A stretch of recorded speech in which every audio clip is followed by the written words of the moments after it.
තෙරුවන් සරණයි. අපි කවුරුත් ධර්ම දේශනාව ආරම්භ කිරීමට මාත් සමග එකටම තෙරුවන් සරණ යමු. නමෝ තස්ස භගවතෝ අරහතෝ සම්මා සම්බුද්දස්ස. නමෝ තස්ස භගවතෝ අරහතෝ සම්මා සම්බුද්දස්ස. නමෝ තස්ස භගවතෝ අරහතෝ සම්මා සම්බුද්දස්ස. බුද්ධං සරණං ගච්ඡාමි ධම්මං සරණං ගච්ඡාමි සංඝං සරණං ගච්ඡාමි ဒ ුතියම්පි බුද්ධං සරණං ගච්ඡාමි ဒ ුතියම්පි ධම්මං සරණං ගච්ඡාමි ဒ ුතියම්පි සංඝං සරණං ගච්ඡාමි තතියම්පි බුද්ධං සරණං ගච්ඡාමි තතියම්පි ධම්මං සරණං ගච්ඡාමි තතියම්පි සංඝං සරණං ගච්ඡාමි. සාදු සාදු සාදු. උතුම් වූ පංචශීලයේ සමාදන් වීමට කියන්න මේ විදිහට මම සතුන් මැරීමෙන් වැළකීම නම් වූ සතුන් මැරීමෙන් වැළකීම නම් වූ සිල්පදය සමාදන් වෙමි.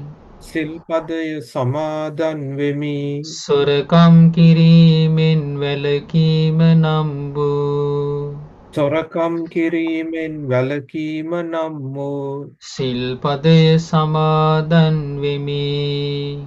සිල්පදය සමාදන් වෙමි. වැරදි කාම සේවනයෙන් වැළකීම නම් වූ වැරදි කාම සේවනයෙන් වැළකීම නම් වූ සිල්පදය සමාදන් වෙමි. සිල්පදය සමාදන් වෙමි. බොරු කීමෙන් වැළකීම නම් වූ බොරු කීමෙන් වැළකීම නම් වූ සිල්පදය සමාදන් වෙමි.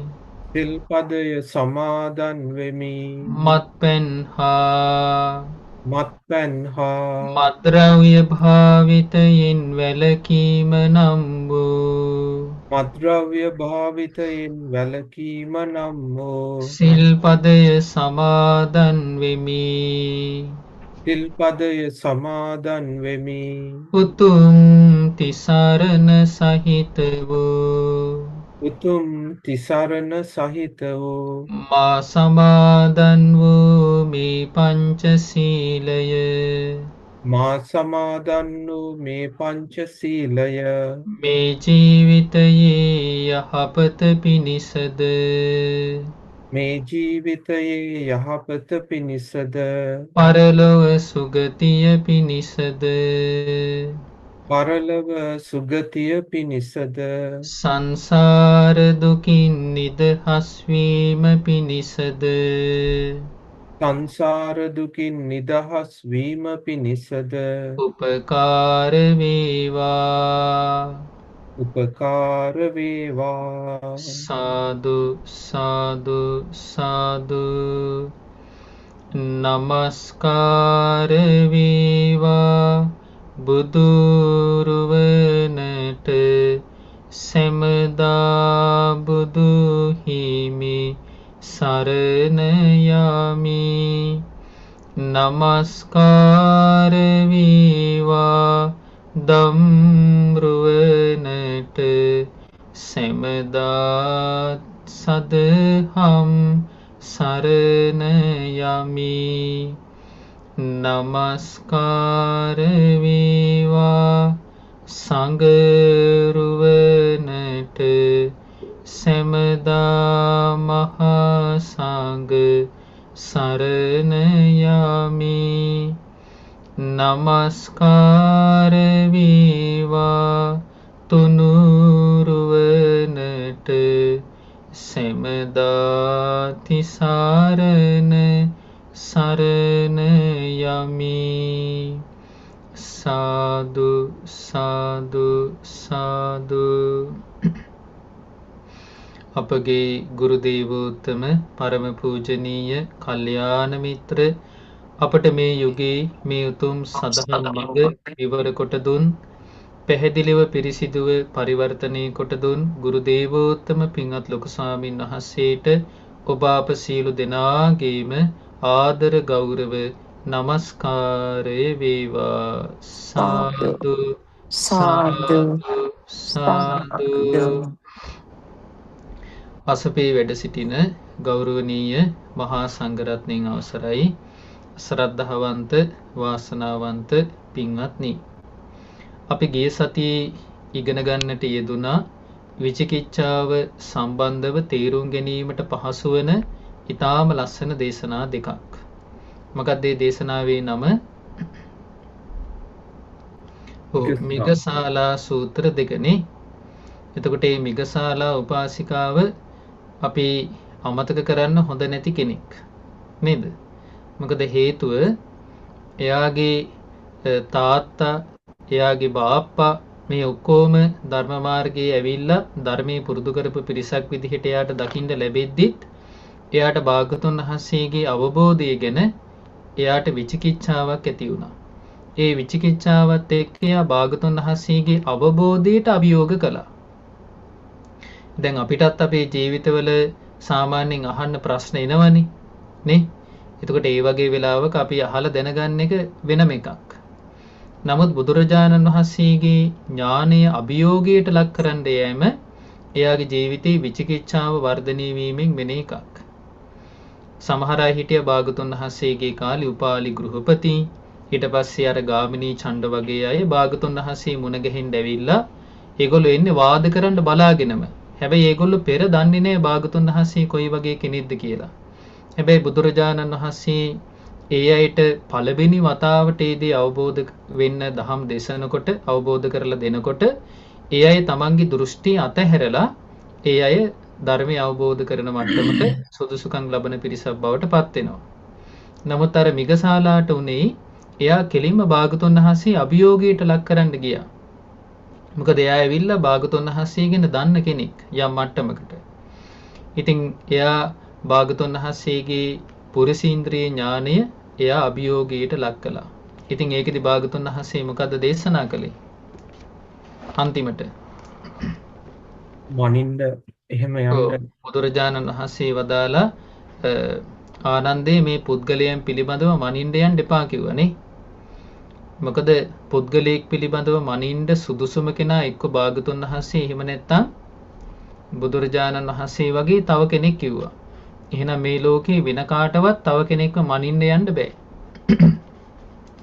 ඉතින් එතෙන්දී භාගතුන් වහන්සේ අංගුත්තර නිකායේ 6 අපි කතා කරපු දේශනාවේ භාගතුන් වහන්සේ දේශනා කළා අර පුද්ගලයෝ 10 දෙනෙක් ගැනනේ. දුස්සීල පුද්ගලයෝ දෙන්නෙක් ගැන, ඒ වගේම සිල්වත් පුද්ගලයෝ දෙන්නෙක් ගැන. සුදසිංහ තාත්තා කියන බලන්න ඉතිරි පුද්ගලයෝ ගැන 4 දෙනෙක් කිව්ව දැන්. දුස්සීල පුද්ගලයෝ දෙන්නෙක් ගැන කතා කළා. කෙනෙක් විශේෂත්වයක් කරා යන කෙනෙක්, කෙනෙක් පිරිහීම කරා යන කෙනෙක්.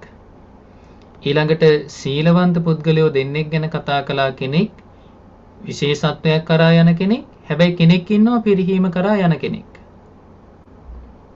ඒ වගේම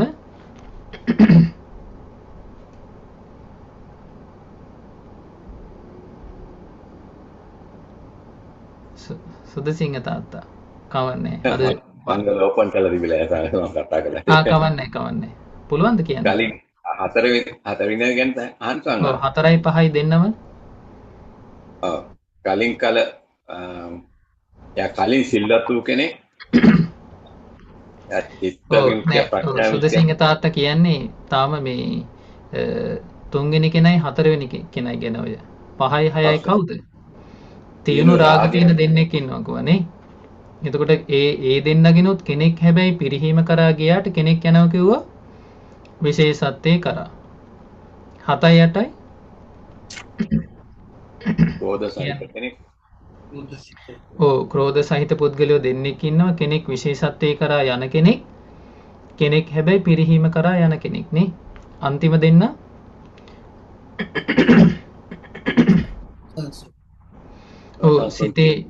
සිතේ නොසන්සිඳුණු ගතියෙන් යුක්ත දෙන්නෙක් ඉන්නවා. හැබැයි කෙනෙක් පිරිහීම කරා යනවා, කෙනෙක් විශේෂත්වයක් කරා යනවා. ඉතින් ඒකයි භාගතුන් වහන්සේ වදාළේ මනින්න එපා කියලා. ඉතින් ඒකෙදි භාගතුන් වහන්සේ වදාලා ආනන්දය මේ මිගසාලා කියන්නේ බාල බොළඳ ප්‍රඥා තියෙන කෙනෙක් කියලා. ඒකෙදි මේ පාළියේ තියෙනවා මේ බොළඳ ප්‍රඥා කියන එක භාගතුන් වහන්සේ විග්‍රහ කරන්නේ අඹ ගෙඩියක නුවණ තියෙන කියලා. ඒ කියන්නේ මිගසාලාට භාගතුන් වහන්සේ වදාළ මේ අඹ ගෙඩියක නුවණක් තියෙන මිගසාලා කොහොමද මේ පුරුෂයන්ගේ පුරුෂේන්ද්‍රිය ඥාන මේ ශ්‍රද්ධාදී ඉන්ද්‍රිය ඥානයන් තියෙන භාගතුන් වහන්සේත් එක්ක මේ තර්ක කරන්න මේ අඹ ගෙඩියක නුවණ තියෙන මිගසාලා කවුද කියලා ඇහුවා. ඉතින් ඒක නිසා බුදුරජාණන් වහන්සේ එවැනි වදනක් දේශනා කළේ ඒ භාගතුන් වහන්සේගේ ඥානය අභියෝගයට ලක් කරන්න අර මිගසාලා ගිය නිසා. ඉතින් එතෙන්දී ඔබට මතක ඇති බුදුරජාණන් වහන්සේ වදාලා මෙයාගේ තාත්තා පුරාණ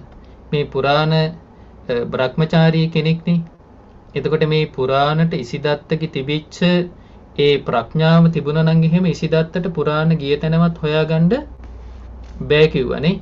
ඒ ගිය තැන හොයාගන්න බෑ කියන එකේ සැබෑවටම අර්ථ කතනේ තමයි නිකලස් භාවයට පත් වෙනවා. අරහත්ත්වයට පත් වෙන මේ ඉසිදත්තගේ ප්‍රඥාව තිබුණා නම්. ඉතින් රහතන් වහන්සේලා ගිය තැන ලෝකේ මායයටවත් හොයාගන්න බෑ.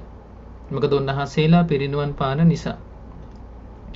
ඉසිදත්තට ප්‍රඥාව තිබුණ හැබැයි පුරාණකෙ තිබිච්ච සීලවන්ත බව තිබුණා නම් පුරාණට ඉසිදත්ත ගිය තැන හොයාගන්නත් බෑ කියනවා. ඒ කියන්නේ විශේෂ අරහත්ත්වේ කරාම ඒ දෙන්න ගමන් කරනවා. නමුත් සකදාගාමී ඵලයෙන් මේ ජීවිතේ නැවතුණා.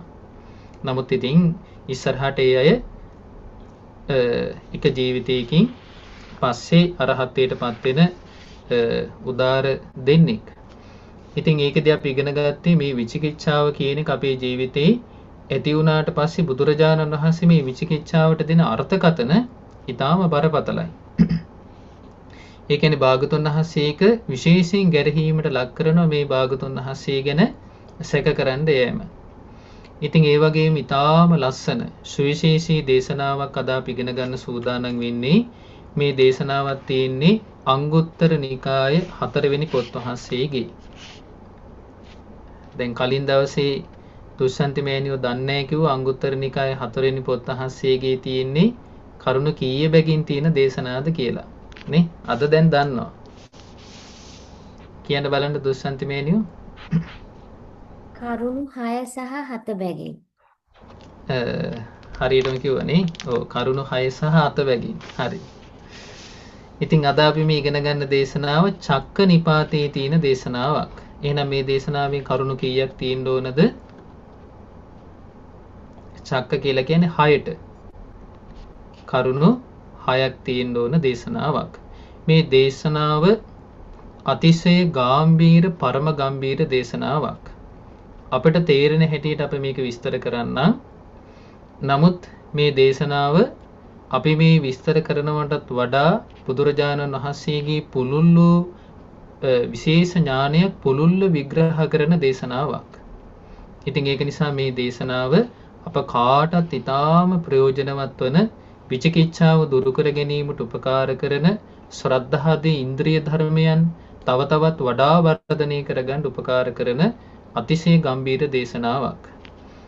මට මතකයි මම ළමයා කාලේ 2008 පොල්ගහවෙලට ඇවිල්ලා මුල්ම කාලේ ලොකු ස්වාමීන් වහන්සේ පොල්ගහවෙල සීල භාවනා වැඩසටහනක පොයි දවසේ මේ දේශනාව කළා. මම එතකොට මෙලෝ දෙයක් දන්නේ නැහැ. මේ මමත් අර පඩියක ඉඳගෙන ස්වාමීන් වහන්සේලාත් එක්ක මේ දේශනාව ඇහුවා 2008 අවුරුද්දේ. එතකොට ලොකු ස්වාමීන් වහන්සේ මුල්ම කාලේ ඉස්මතු කරපු අතිශය ලස්සන දේශනාවක්. මේ දේශනාවේ නම තමයි පුරුෂීන්ද්‍රිය ඥාන සූත්‍රය. මොකද්ද දේශනාවේ නම? පුරුෂීන්ද්‍රිය ඥාන සූත්‍රය. පුරුෂීන්ද්‍රිය ඥානය ගැන භාගතුන් වහන්සේ වදාළ දෙසුම. මෙතන මේ පුරුෂ කියලා කියන්නේ එයා කාන්තාවක් වෙන්නත් පුළුවන්, එයා පිරිමියෙක් වෙන්නත් පුළුවන්. මේ පොදුවේ සත්වයන්ට සමහර තැන්වල භාගතුන් වහන්සේ පොදුවේ පාවිච්චි කරන වචනයක් තියෙනවා පුරුෂ කියලා. එතකොට එතනින් අදහස් කරන්නේ මේ පිරිමි කියන අර්ථය නෙවෙයි. එතනින් පොදුවේ අදහස් කරන්නේ සත්වයා කියන අර්ථය, පුද්ගලයා කියන අර්ථය. එතකොට මේ පුද්ගලයා කාන්තාවක් හෝ පිරිමියෙක් වෙන්න පුළුවන්. ඉතින් ඒ දවස්වල බුදුරජාණන් වහන්සේ වැඩ සිටියේ කෝසල ජනපදේ. කෝසල ජනපදේ භාගතුන් වහන්සේ බොහෝ භික්ෂුන් වහන්සේලා පිරිවරාගෙන දණ්ඩ කප්පක කියන කෝසල වාසීන්ගේ නියම් ගමකට වැඩම කළා.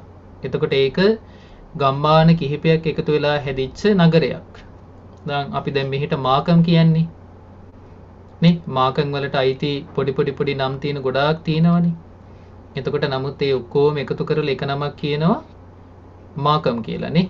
අන්න ඒ වගේ තමයි මේ දණ්ඩ කප්පක කියන්නේ නියම් ගමක්. එතකොට ඒක අර ප්‍රසිද්ධ පොඩි නගරයක්. එතකොට බුදුරජාණන් වහන්සේ මේ නගරයට වැඩම කරලා මාර්ගයෙන් නිවත් වෙලා එක්තරා සල්රුක් සෙවණක භාගතුන් වහන්සේ වැඩ හිටියා. එතකොට එදා භික්ෂුන් වහන්සේලා ඒ දණ්ඩකප්පක කියන නියම් ගමේ වැඩම කරන්න ගත්ත, චාරිකාවේ වඩින්න ගත්තා. භාගතුන් වහන්සේට රාත්‍රියේ නවාතැන් ගන්න, සංඝයාට රාත්‍රියේ නවාතැන් ගන්න සුදුසු ස්ථානයක් සොයාගෙන. දැන් මොකද කලින් කාටවත් කෝල් එකක් දීලා නෙවෙයි ඉන්නේ නේ. අසවල් තැන කුටියක් ලෑස්ති කරන්න කියලා. ඉතින් භාගතුන් වහන්සේගේ ස්වභාවය තේරුම් ගන්න පුළුවන් නේ.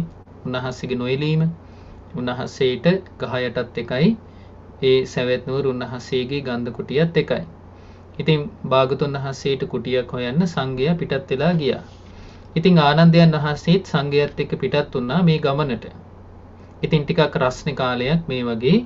ඉතින් ආනන්දයන් වහන්සේ අනිකුත් භික්ෂුන් වහන්සේලාත් එක්ක අචරවතී නදියට ගිහිල්ලා පැන් පහසු වුණා ගඟේ. ඉතින් අචරවතී නදියේ පැන් පහසු වෙලා උන්වහන්සේ ගොඩට ඇවිලා අඳනි පිටින් ඉවුරේ හිටියා මේ සිවුරේ තියෙන තෙත ගතිය යම් දුරකට සමනය වෙනකම්. නැවත සිවුර පොරව ගන්න. ඉතින් ඒ වෙලාවේ මේ ආනන්දයන් වහන්සේ ළඟට එනවා එක්තරා ස්වාමීන් වහන්සේ නමක්. එක්තරා භික්ෂුවක් ඇවිල්ලා ආනන්දයන් වහන්සේගෙන් මෙන්න මෙහෙම අහනවා. ආනන්දයන් වහන්සේ බුදුරජාණන් වහන්සේ හොඳට හිතලා බලලද, හොඳට තමන්ගේ නුවණින් විමසලද දේවදත්ත ගැන මෙන්න මේ වගේ ප්‍රකාශයක් කළේ. මොකද්ද කරපු ප්‍රකාශය? මේ දේවදත්ත ඒකාන්තයෙන්ම අපායේ උපදින කෙනෙක්. ඒකාන්තයෙන්ම නිරේ වැටෙන කෙනෙක්. නිරේ වැටිලා කල්පයක් විඳවන කෙනෙක්. ආයේ මේ දේවදත්තට කිසිම පිළියමක් කරන්න බෑ. මෙන්න මේ විදිහට බුදුරජාණන් වහන්සේ දේශනා කළේ හොඳට හිතලා බලලද, එහෙම නැත්නම් හොඳට මේ ගැන දැනගෙනද, එහෙම නැත්නම් වෙන කිසියම් මොකක් හරි වෙන ක්‍රමයකටද කියලා ඇහුවා. දැන් බලන්න මේ භික්ෂුවට ආපු මතයනේ. එයා බුදුරජාණන් වහන්සේව අභියෝගයට ලක් කළා. කොහොමද භාගතුන් වහන්සේ එහෙම ඒකාන්තයෙන්ම කිව්වේ මේක? භාගතුන් වහන්සේ මේක මේ බාගෙට හිතලා කියපු දෙයක්ද නැත්නම් හොඳට හිතලා මතලා කියපු දෙයක්ද කියන එක තමයි මේකෙන් ඉස්මතු වෙන්නේ. එතකොට බුදුරජාණන් මේ කවුද ආනන්දයන් වහන්සේ වදාළ මේ භික්ෂුව බුදුරජාණන් වහන්සේ එහෙම දෙයක් දේශනා කළා නම් ඒක එහෙමම තමයි. ඒකේ ආයේ වෙනසක් නැහැ කියලා. දැන් මේ වගේ දෙයක් නේදුනේ මිගසාලා සූත්‍රෙත්. එතකොට ඒ විචිකිච්ඡාව සහිත කෙනයි විචිකිච්ඡාව රහිත කෙනයි ගැන අපිට යම්කිසි සංසන්දනයක් කරන්න බැරිද මෙතන? දැන් ආනන්දයන් වහන්සේ කියන්නේ කොයි වගේ කෙනෙක්ද? නැවත විචිකිච්ඡාව නූපදින චරිතයක්නේ. සෝතාපන්න ඵලයට පත් වෙච්ච කෙනෙක්. විචිකිච්ඡාව සම්පූර්ණ මේ සංයෝජනයක් විදිහටම ප්‍රහාණය කළා. දැන් සාමාන්‍යයෙන් සමාධිය වඩන කෙනෙක් පංච නීවරණ යටපත් කරනකොටත් විචිකිච්ඡාව යටපත් කරනවා. නමුත් එයාගේ හිතේ මේක සංයෝජනයක් විදිහට තියෙනවා. ඕන වෙලාවක ඉස්මතු වෙන්න පුළුවන්. මගපල නොලබපු කෙනෙකුට. නමුත් ආනන්දයන් වහන්සේ විචිකිච්ඡාව ඒ සංයෝජනයේ පිටින්ම උදුරලා දැම්මා. ඒ කියන්නේ මේක මුල පිටින්ම ගලවලා දැම්මා. දැන් ආනන්දයන් වහන්සේට කවුරු හරි කෙනෙක් භාගතුන් වහන්සේගෙන එවැනි අභියෝගාත්මක ප්‍රකාශයක් කරනකොට උන්වහන්සේ හැමතිස්සෙම දුන්න උත්තරේ මොකද්ද? මිගසාලටත් කිව්වා බුදුරජාණන් වහන්සේ එහෙම දෙයක් වදාලා නම් නැගණියේ ඉතින් ඒක එහෙමම තමයි. මේ භික්ෂුවටත් කිව්වා භික්ෂුව භාගතුන් වහන්සේ එහෙම දෙයක් වදාලා නම් ඒක ඉතින් එහෙමම තමයි. දැන් විචිකිච්ඡාව දුරු කරපු නැති කෙනෙක්ට මෙහෙම ඇවිල්ලා කියනවා. එයා අරයට කොහොමද සෙට් වෙන්නේ? ඒක තමයිනේ. හරි වැඩේ තමයි මටත් ඕක මේ දෙතුන් අතාවක් කල්පනා වුණා කියයි. නේ බුදුරජාණන් වහන්සේ කොහොමද මෙහෙම කියන්නේ නේ? ඒ දැන් ටික කාලයක් යනකොට බුදුරජාණන් වහන්සේ වදාළ ධර්මයේ ඉගෙනගෙන හිතෙන්නේ මොකද්ද? මේක මේ අපිත් භාගතුන් වහන්සේට වඩා දන්න දෙයක් මේකේ තියෙනවා. නේ? කියලා නිකන් අර ප්‍රශ්න කරන ස්වභාවයට එන්නේ නැද්ද? එහෙම වෙන්නත් බෑනේ මේක දැන් මේක මේ අනිත් දේවල් වල හැටියට මේක මෙන්න මෙහෙම වෙන්න ඕන. මේක මෙතන වෙනස් වෙන්න ඕන. කියලා නිකන් අර විචිකිච්ඡා සහිත පුද්ගලයාට සමහර තැන් වෙනස් කරන්න හිතෙනවා. දැන් මෙයාටත් හිතුණා මේ දේවදත්ත ගැන මේ කියපු දේ සමහරට වරදින්නත් පුළුවන්. භාගතුන් වහන්සේ මොකද මේක සමහර විට හොඳට හොයලා බලන්න නැතුව දන්නේ නැහැනේ ප්‍රකාශ කළේ කියන මතේ මේ කියන්නේ. මිගසාලත් කිව්වේ ඒකයි. දැන් එයත් බුදුරජාණන් වහන්සේගේම ධර්මය අහලා එයා කියනවා මේ එහෙම වෙන්න විදිහක් නැහැනේ. දැන් මේ දෙන්න මේ වෙනස් දෙන්නෙක් නේ. එතකොට එහෙනම් කෙනෙක් සකදාගාමී ඵලයටපත් වෙලා තවතිසාවේ යනවා නම් අනිත් කෙනත් එතෙන්ටම යනවා නම් මේක වෙන්න බෑ. එතකොට එයා ඊට වැඩිය දෙයක් මේ ධර්මයෙන් දන්නවා කියලා එයා හඟවන්න යනවා. ඉතින් ඒක නිසා ආනන්දයන් වහන්සේ මේකට දුන්න එකම පිළිතුර තමයි බුදුරජාණන් වහන්සේ යමක් දේශනා කළා නම් ඒක ඒ විදිහටම වෙනවා මිසක් අන් අයුරකින් වෙන්නේ නැහැ කියන එක. ඔන්න එහෙනම් විචිකිච්ඡාව දුරු කරපු ශ්‍රාවකෙක් මේ වගේ අවස්ථාවක ඒ ශ්‍රාවකයට එන පිළිතුර තමයි මේ තියෙන්නේ. ඉතින් ආනන්දයන් වහන්සේ ඔන්න බුදුරජාණන් වහන්සේ ළඟට ගිහිල්ලා මේ විස්තරය කිව්වා. ආචාර්යවතී ගඟට පැන් පහසු වෙන්න ගියා. ඉතින් අදනේ පිටින් ඇඟ වේලීම පිණිස ඉවුරේ ඉන්න වෙලාවේ මේ භික්ෂුව ඇවිල්ලා මේ ප්‍රශ්නේ ඇහුවා. මම මේ භික්ෂුවට මෙන්න මේ විදිහට පිළිතුරු දුන්නා. ඉතින් බුදුරජාණන් වහන්සේ වදාලා ආනන්ද එක්කෝ ඒ භික්ෂුව අලුත පැවිදි වෙච්ච නවක භික්ෂුවක් වෙන්න ඕන. මොකද නවක භික්ෂුවකට බුදුරජාණන් වහන්සේ ගැන එහෙම දැනුමක් නැහැ. එයා තාම ධර්මයේ තුල හික්මෙන කෙනෙක්. එහෙම නැත්නම් ආනන්ද ඒ භික්ෂුව බාල අව්‍යක්ත ස්ථවිර භික්ෂුවක් වෙන්නත් පුළුවන්. ඒ කියන්නේ එයා පැවිදිලා ගොඩාක් කල් තමයි. හැබැයි එයා බාල අව්‍යක්ත කෙනෙක්. එතකොට එයාට එහෙම බුදුරජාණන් වහන්සේ ගැන අවබෝධයක් නැති චරිතයක්. එතකොට සිවුරු දැම්මත් වැඩක් නැහැ. ඉතින් ඒ වගේ භික්ෂූන් ගැන අපි කලිනුත් කතා කළානේ නේ. මහා තණ්හා සංකේ සූත්‍රයේ දෙවෙනි භික්ෂුවක් ගැන කතා කළානේ. මොකක්ද මේ භික්ෂුවගේ නම? පේදාස තාත්තා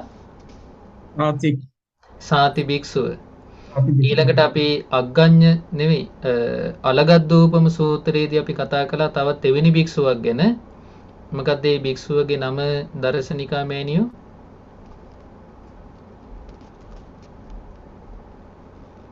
කාටද මතක? ඒක නම් මතක නෑ සංඝසසර. මතක නෑ නේ.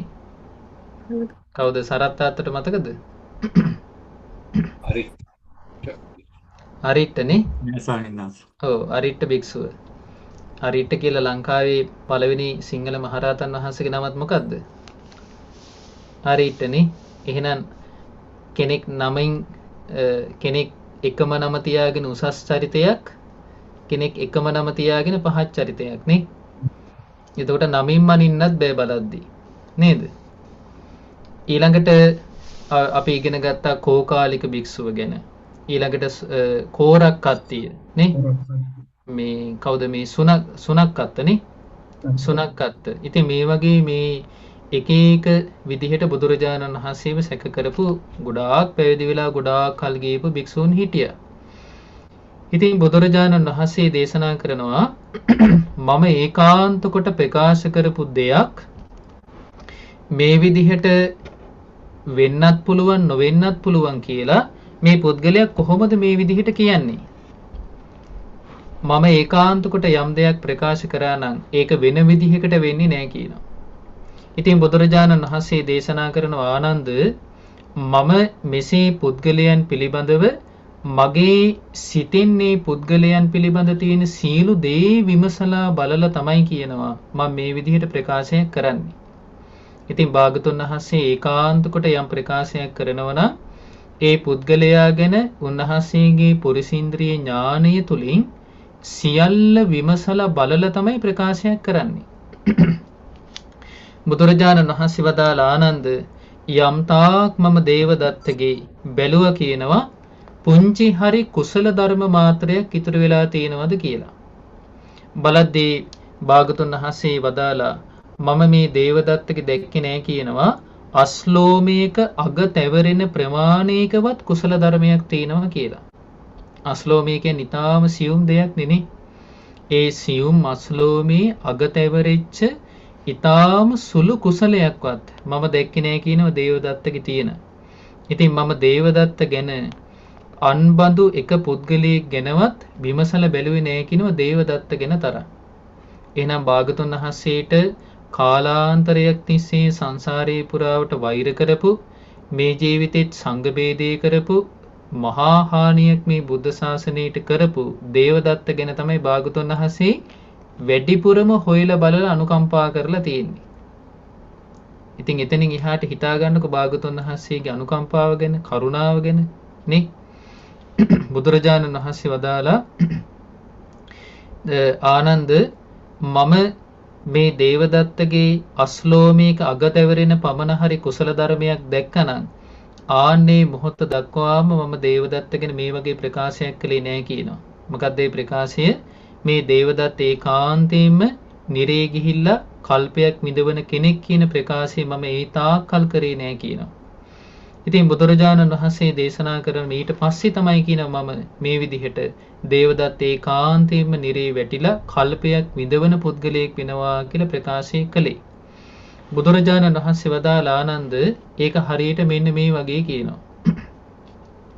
හරියටම පුරුෂයෙක්ගේ උස ප්‍රමාණයට තියෙන සම්පූර්ණයෙන්ම අසුචින් විතරක්ම පිරී ඉතිරී ගියපු අසුචි වලක් තියෙනවා. ඉතින් අර ඒ පුද්ගලයා මොකද වෙන්නේ? මේ අසුචි වලට වැටෙනවා. වැටුණට පස්සේ මෙයා මේකේ ගිලී ගියාට පස්සේ මෙයාව උඩට ගන්න කැමති, මෙයාගේ හිතසුව කැමති, මෙයාගේ යහපත කැමති, බය නැති, පිළිකුල නැති කෙනෙක් ඇවිල්ලා මේ පුද්ගලයා උඩට ගන්න, ඇදලා ගන්න මෙයා බලනවා. අසුචි ගෑවිච්ච නැති එක කෙස් ගහක් හරි තියෙනවද මෙයාව මේකෙන් අල්ලලා හරි උඩට ගන්න කියලා. හැබැයි බලද්දි මේ පුද්ගලයාට මේ පුද්ගලයා ගැන මෙයාගේ අස්ලෝමයක අග බොහෝම චූටි තැනකවත් අසුචි ගෑවුන් නැති තැනක් හොයාගන්න ලැබෙන්නේ නැහැ කියනවා. ඒ කියන්නේ මෙයා සම්පූර්ණයෙන්ම මේ අසුචි වලින් වැහිලා ගියපු පුද්ගලෙක්. ඉතින් බුදුරජාණන් වහන්සේ වදාලා දේවදත්තත් අන්න ඒ වගේ සම්පූර්ණයෙන්ම අකුසල ධර්මයන්ගෙන් වැහිලා ගියා. එයාගේ පුංචිවත් කුසල මාත්‍රයක් ඉතුරු වුණේ. ඒ පුංචි හරි කුසල මූලයක් ඉතුරු වෙලා තිබුණා නම් භාගතුන් වහන්සේ එතනින් එයාව ගොඩ ගන්න මහන්සි ගන්නවා. නමුත් එහෙමවත් ඉතුරුන්නේ නැහැ කියනවා. මෙන්න මේ සිද්ධිය මුල් කරගෙන බුදුරජාණන් වහන්සේ මෙන්න මේ අපූර්ව භාගතුන් වහන්සේගේ ඥානෙ ඉස්මතු වෙන මෙන්න මේ උතුම් දේශනාව භාගතුන් වහන්සේ දේශනා කරනවා. බුදුරජාණන් වහන්සේ වදාළ ආනන්ද ඔබ තථාගතයන් වහන්සේගේ පුරුෂීන්ද්‍රිය ඥානෙ පිළිබඳව විග්‍රහ කොට අහන්න කැමතිද කියලා ඇහුවා. එතකොට ආනන්දයන් වහන්සේ වදාලා ඒතස්ස භගවා කාලෝ භාගතුන් වහන්සේ මේ ඊට කාලයයි.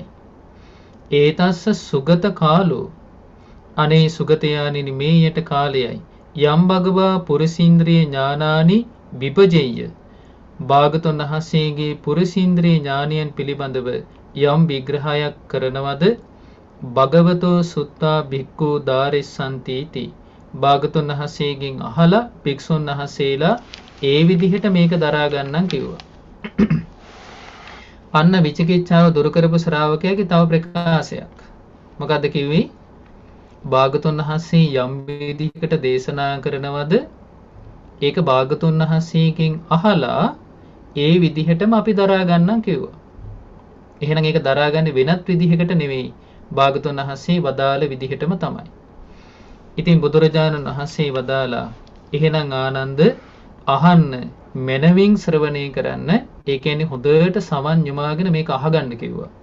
මොකද මේ භාගතුන් වහන්සේගේ පුරුෂීන්ද්‍රිය ඥානය පිළිබඳව. එහෙනම් බුදු කෙනෙකුගේ මේ උතුම් ඥානය පිළිබඳව ලෝකයට කියලා දෙන්නෙත් බුදු කෙනෙක් විතරයි. මොකද එහෙම නැත්තම් සාමාන්‍ය කෙනෙක් දන්නේ බුදු කෙනෙකුට මේ වගේ උතුම් ඥානයක් තියෙනවා කියලා. බුදුරජාණන් වහන්සේ වදාලා ආනන්ද මෙහිලා ඇතම් පුද්ගලයෙකු පිළිබඳව මම මගේ හිතින් මෙන්න මේ විදිහට දකිනවා. මේ පුද්ගලයාගේ සිත මම මගේ සිතින් දකිනවා. මෙන්න මේ පළවෙනි පුද්ගලයා. ඒ තමයි මේ පුද්ගලයා තුල කුසල් දහම් තියෙනවා. ඒ වගේම මේ පුද්ගලයා තුල අකුසල් දහමුත් තියෙනවා.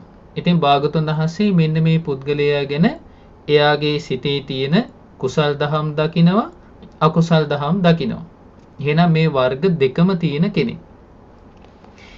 හැබැයි මේ පුද්ගලයා තුල තිබිච්ච කුසල් දහම් නැති වෙලා ගිහිල්ලා අකුසල ධර්මයන් පෙරට එනවා. මොකද ඔන්න වෙන්නේ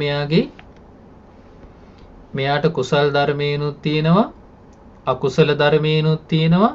හැබැයි භාගතුන් වහන්සේ මෙයාගේ සිතින් සිත පිරිසිඳ දකින්දී මේ පුද්ගලයා තුල තිබිච්ච කුසල් දහම් නැති වෙලා ගිහිල්ලා අකුසල ධර්මයන් ඔන්න පෙරට ඇවිල්ලා තියෙනවා.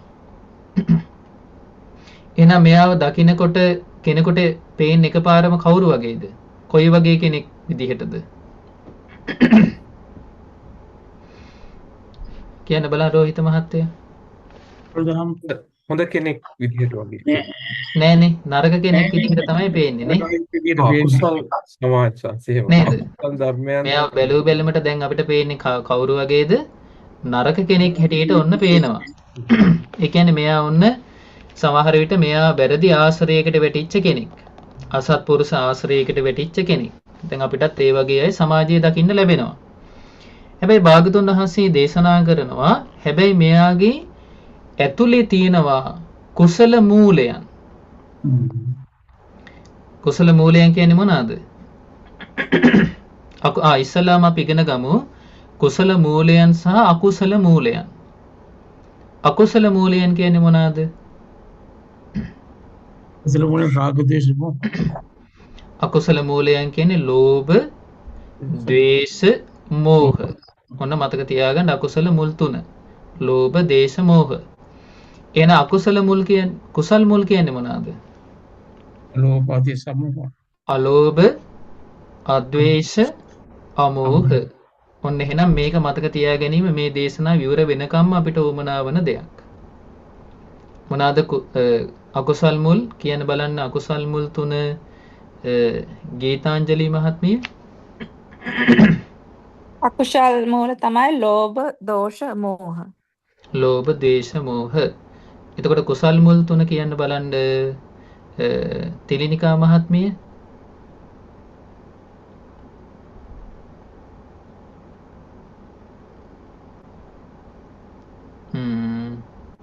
වජිරානි මහත්මිය කියන්න බලන්න කුසල් මුල් තුන. හරි. අලෝභ, අද්වේෂ, අමෝහ. එතකොට දැන් අපි මේ ඉගෙන ගන්න පුරුෂීන්ද්‍රිය ඥාන සූත්‍රය.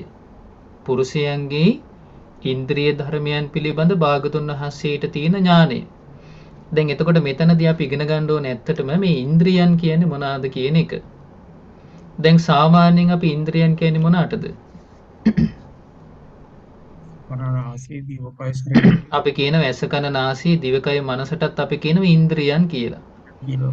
නමුත් සත්‍තිස් බෝධිපාක්ෂික ධර්මවල භාගතුන් වහන්සේ විශේෂ ඉන්ද්‍රියන් 5ක් අපිට හඳුන්වලා දෙනවා. ඒවට කියනවා පංච ඉන්ද්‍රිය කියලා. මොනවාද ඒ ඉන්ද්‍රිය ධර්මයන්? කියන්න බලන්න මුනි ජයවර්ධන තාත්තා, මුනි තාත්තා මයික් එක ඔන් කරගන්න පුළුවන්ද තාත්තට?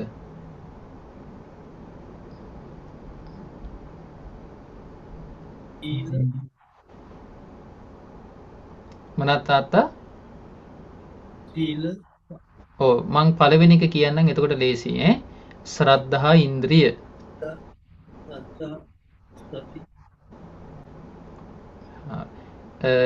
එහෙනම් ඒ ප්‍රශ්නේ අපි යොමු කරනවා සරත් තාත්තට. සද්ධා ඉන්ද්‍රිය ඔව්. විරිය හරි. සරත් තාත්තා දෙකක් කිව්වා. විරිය ඔව් කවුද? මොකද? කවුද? නිල්මිණි මෑණි. නිල්මිණි මෑණි කියන්න බලන්න. මම දැන් හොඳයි දැනගත්ත එක මොන නමින්ද පෙනී ඉන්නේ කියලා. කියන්න බලන්න පහම. සති ශ්‍රද්ධා සති විරිය ඔව් ඒකේ පිළිවෙලට මතකද? ශ්‍රද්ධා විරිය විරිය සමාධි ප්‍රඥා සති සමාධි ප්‍රඥා පඤ්ඤා නේ. ඔන්න ඔය පහට අපි කියනවා ඉන්ද්‍රිය කියලා.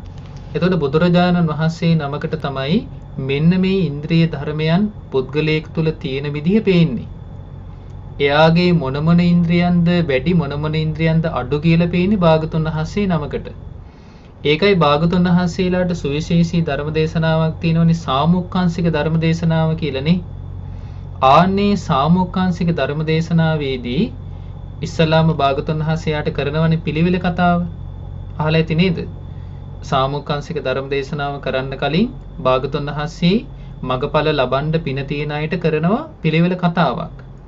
එතකොට මේ පිළිවෙල කතාවේදී බුදුරජාණන් වහන්සේ එයා තමන්ගේ සිතින් එයාගේ සිත විමසනවා මෙයාගේ ඉන්ද්‍රිය ධර්මයන් දැන් මොන මොන ඉන්ද්‍රියන්ද වැඩි වෙන විදිහට දහම් දෙසන්න ඕන කියලා. අන්නේ ඉන්ද්‍රියන් දැන් භාගතුන් වහන්සේ සමහරට දකිනවා මෙයා තුල ශ්‍රද්ධාව අඩුයි. හැබැයි වීරිය සහිත කෙනෙක්. එහෙනම් භාගතුන් වහන්සේ අර පිළිවෙල කතාව තුල මෙයාගේ ශ්‍රද්ධාව ඉස්මතු වෙන විදිහට තමයි මේ දහම් කතාව කරන්නේ.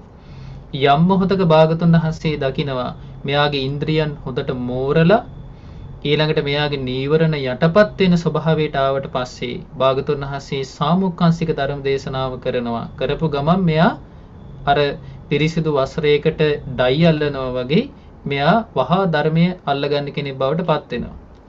අන්නේ ඥානෙ තියෙන බුදු කෙනෙකුට විතරයි. ඉතින් මෙතනදී බුදුරජාණන් වහන්සේ මේ කුසල් මුල් පිළිබඳවත් අකුසල් මුල් පිළිබඳවත් භාගතුන් වහන්සේට තියෙන ඥානෙට තමයි මේ ඉන්ද්‍රිය සම්බන්ධව තියෙන පුරුෂීන්ද්‍රිය ඥානය කියලා කියන්නේ. මෙතනදී. එතකොට මේකෙදිත් භාගතුන් වහන්සේ අපි දැන් කුසල් මුල් අකුසල් මුල් ගැන කතා කරාට මේ ඉන්ද්‍රිය ධර්මයන්ගේ ස්වභාවය තමයි භාගතුන් වහන්සේ බලන්නේ. එතකොට එයාගේ තියෙන කුසල් මුල් තුළ මේ ඉන්ද්‍රියන් කොහොමද වැඩ කරන්නේ කියලා භාගතුන් වහන්සේගේ ඥාණයෙන් භාගතුන් වහන්සේ සිතින් සිත විමසා බලනවා. ඉතින් මෙතෙන්දි බුදුරජාණන් වහන්සේ වදාළ ඔන්න පළවෙනි පුද්ගලයා එයාගේ සිත භාගතුන් වහන්සේගේ සිතින් දකිද්දි පේනවා මෙයාට කුසලොත් තියෙනවා අකුසලොත් තියෙනවා. හැබැයි මේ වෙලාවේ මෙයාගේ කුසල් යටපත් වෙලා අකුසල් ටික ඉස්සරහට ඇවිල්ලා තියෙනවා. දැන් බලන කෙනෙක්ට පේනවා මෙයා ටිකක් වැරදි කෙනෙක්. ධර්ම මාර්ගයට ආපු කෙනෙක් නෙවෙයි. හැබැයි බුදුරජාණන් වහන්සේ වදාලා හැබැයි මෙයාගේ කුසල් මුල් දැන් සිඳිලා නැහැ. කුසල් මුල් කියන එක දැන් මෙයාගේ හිතේ මෙයාගේ ජීවිතේ කුසල් මුල් කියන එක සිඳිලා නැතුව තියෙනවා. හැබැයි මේ වෙනකොට මෙයාගේ ඉස්මතු වෙලා තියෙන්නේ මොනවාද? අකුසල්. නමුත් බුදුරජාණන් වහන්සේ වදාලා කාලයක් යනකොට මෙයාගේ කුසල මූලයන් නොනසී තියෙන නිසා ඒ කුසල් මුල් ටික ඉස්මතු වෙනවා කියනවා. ඉස්මතු වෙලා මේ පුද්ගලයාගේ අකුසල් යටපත් වෙනවා. මේ පුද්ගලයා අනාගතේ නොපිරිහින ස්වභාවයට පත් වෙන කෙනෙක් කියනවා. පුදුමයිනේ. ඒ කියන්නේ මුලින් සමාජයට පේන්න මෙයාව දකිද්දී වැරදි කරන කෙනෙක් හැටියට. ඇයි මෙයාගේ අකුසල් ඉස්මතු වෙලා තියෙන්නේ? හැබැයි අර කුසල් මුල් නොනසී තිබිච්ච නිසා පස්සේ කාලෙක මෙයාගේ අකුසල් ටික යටපත් වෙලා කුසල් මුල් ඉස්මතු වෙලා මෙයා අනාගතේ නොපිරිහින චරිතයක් බවට පත් වුණා. දැන් එහෙනම් මෙයාගේ අනාගතේම පේන්නේ කාටද? බුදුරජාණන් වහන්සේට. අපිට පේන්නේ මොකද්ද? අපිට පේන්නේ මෙයාගේ වර්තමානයේ විතරයි. ඒක බලලා තමයි අපි මෙයාව මනින්නේ. හැබැයි භාගතුන් වහන්සේ එහෙම පුද්ගලියෝ මනින්නේ. භාගතුන් වහන්සේ එයාගේ අනාගතයේ සම්පූර්ණයෙන් දකින්න මෙයා අනාගතේ අකුසලේ යටපත් කරලා කුසලේ ඉස්මතු කරලා ගන්නවා කියලා. මෙන්න මෙතෙන්දී හොඳට මතක තියාගන්න මෙයාගේ අකුසලේ යටපත් කරලා මෙයාගේ කුසල් මුල් ඉස්මතු කරලා ගත්තේ වෙන කිසිවක් නෙවෙයි ධර්ම ශ්‍රවණය. එහෙනම් සත්පුරුෂ කල්යාණ මිත්‍රයෙක්ගෙන් එයාට ශ්‍රී සද්ධර්මයේ අහන්න ලැබුණොත් ඒකනේ බාහිරින් එයාට ලැබෙන ප්‍රධානතම අංග දෙක. අන්නේ අංග දෙකෙන් තමයි මෙයාගේ අකුසලේ යටපත් කරලා කුසල් මුල් ටික ඉස්මතු කරලා ගන්නෙ. එහෙනම් ධර්මයේ අහනවා කියන එක කෙනෙක්ගේ ජීවිතේ කුසල් මුල් ඉස්මතු කරවලා ගන්න දෙයක්. ඊළඟට සත්පුරුෂ ඇසුරත් සද්ධර්ම ශ්‍රවණයත්. ඉතින් මේ දේශනාව අපිට ගොඩක් වැදගත් දේශනාවක්. මොකද අපේ ජීවිතේ කුසලොත් තියෙනවා අකුසලොත් තියෙනවා. අද අපි හොඳට ඉන්නවා මේ වෙනකන්. නේ මේක පිරෙහෙන්න යන්නේ පොඩි වෙලාවයි. ඒ පිරෙහෙන්නේ කොහොමද කියලා අපි ඉස්සරහට මේකින් එක කතා කරද්දී අපි ඉගෙන ගමු. ඉතින් බුදුරජාණන් වහන්සේ දේශනා කරන ආනන්ද ඒක හරියට මේ වගේ දෙයක්. කැඩිච්ච නැති, කුණු වෙච්ච නැති, සුලකට විනාශ වෙච්ච නැති හොඳට සාරිය රැකිච්ච හොඳ සාරවත් බීජ තියෙනවා.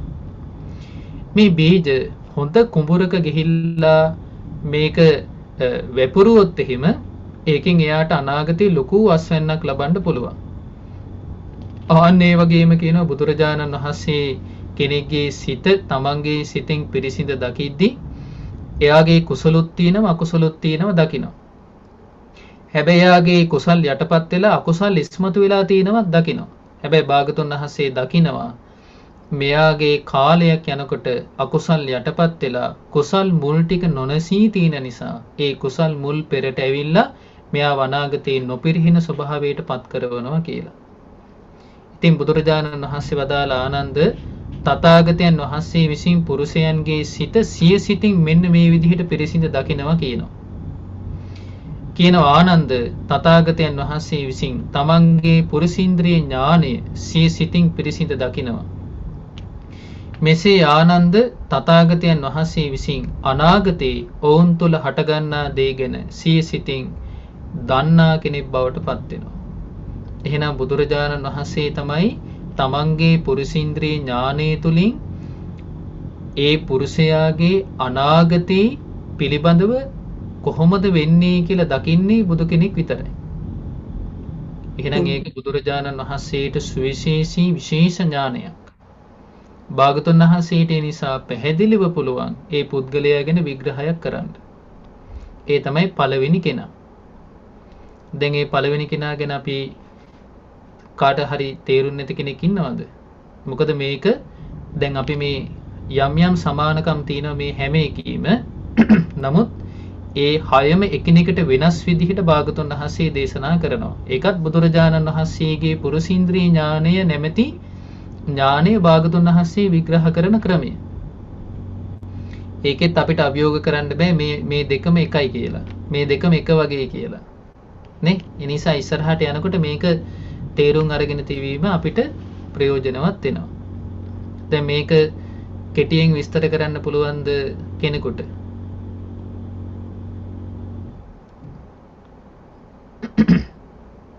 මම කියන්නම් කෙනෙක්ව.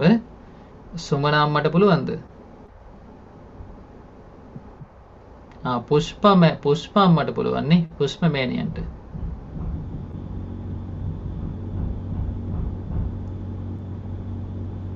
කෙනෙක් ඉන්නවා එයාට අකුසල් ධර්මයක් තියෙනවා කුසල් ධර්මයක් තියෙනවා. ඔව්. නමුත් වර්තමානයේදී එයාගේ කුසල් දහම් යටපත් වෙලා අකුසල් දහම් එළියට අවිල්ල තියෙන්නේ. ඉතින් එයා පිළිගත්තත් එයා නරකෙක් කෙනෙක් කියලා බුදුරජාණන් වහන්සේ කියනවා එහෙම කියන්න එපා කියලා. මොකද බුදුරජාණන් වහන්සේට විතරයි එයා ගැන හරියට තේරුමක් යන්නේ. මොකද එයාගේ කුසල් දහම් සැඟවිලා තියෙන හින්දා කලකදී එයා කුසල් දහම් මතුවෙලා එයාට ඔයාගේ කුසල් මුල් ඉස්මතු වෙනවානේ. ඉස්මතු වෙනවා. හරි හරි අම්මා. හොඳට කිව්වා හරි. ඊළඟට දෙවෙනි එක.